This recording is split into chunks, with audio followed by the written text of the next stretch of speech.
با سلام و وقت بخیر. از سری جلسات ریاضیات مقدماتی لازم برای شروع درس شیمی فیزیک در خدمت شما هستیم. این جلسه رو اختصاص میدیم به حل یه سری سوال دیگه از این مبحث. گفته که حاصل انتگرال های معین زیر را محاسبه بکنید دیگه. بریم شروع بکنیم ببینیم که به چه صورته. گفته که از 0 تا 2 پی تابع سینوس به توان 2 x دی x حاصلش میشه چی؟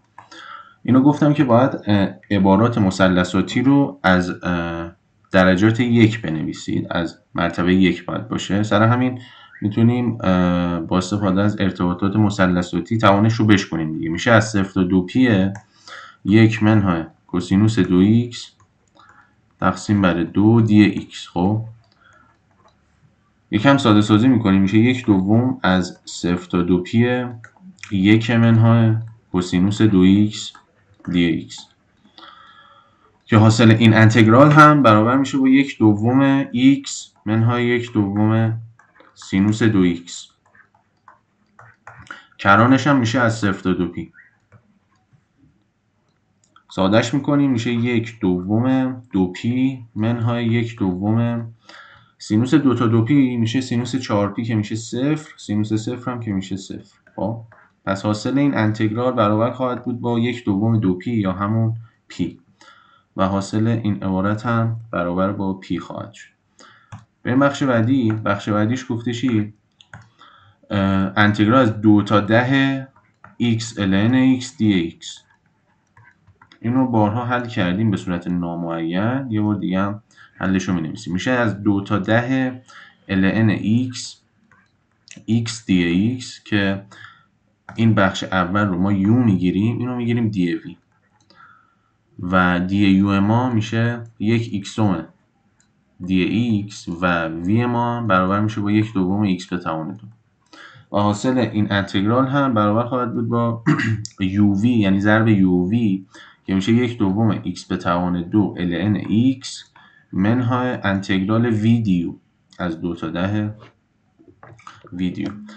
فقط حواسمون هستش که اینجا کرانش رو باید مشخص بکنیم. این از 2 تا 10 و اینجا هم که داریم منهای انتگرال وی دیو، اینم باید از 2 تا 10 بنویسیم.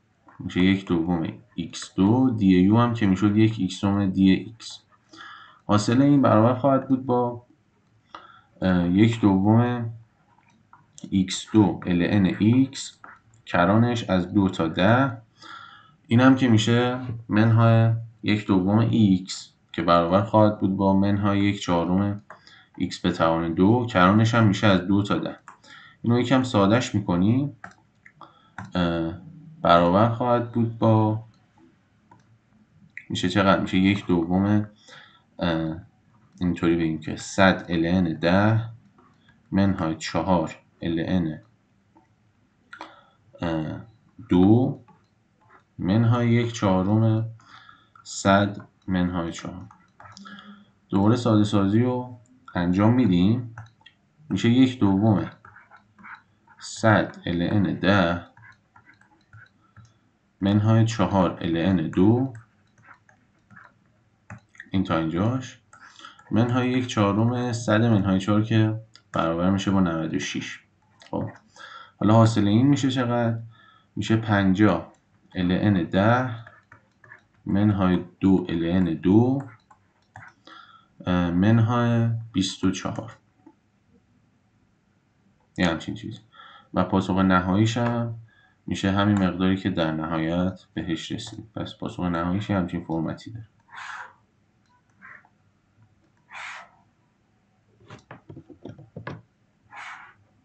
خب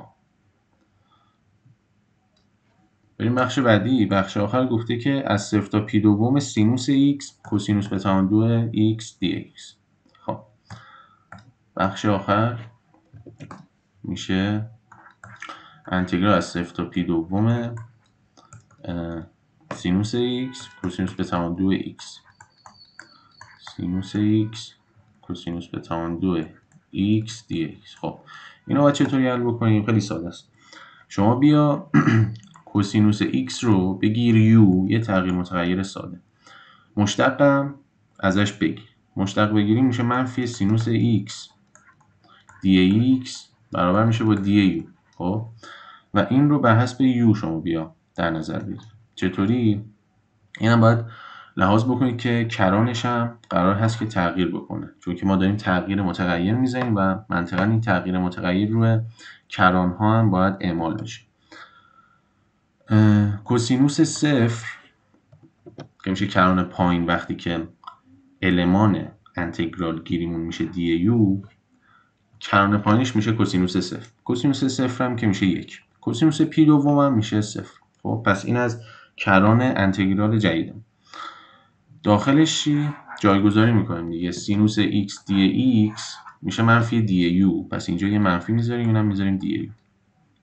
کوسینوس به توان 2x هم که میشه یو به توان 2، پس حاصلش میشه منفی 1/3 یو به توان 3 کران از 1 تا 0 و حاصلش میشه منفی 1/3 0 به توان 3 که میشه 0 منهای 1 به توان 3 که میشه 1 و حاصلش میشه 1/3.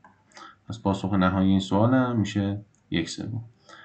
امیدوارم که استفاده کرده باشید. تا جلسات بعدی فعلا خداحافظ.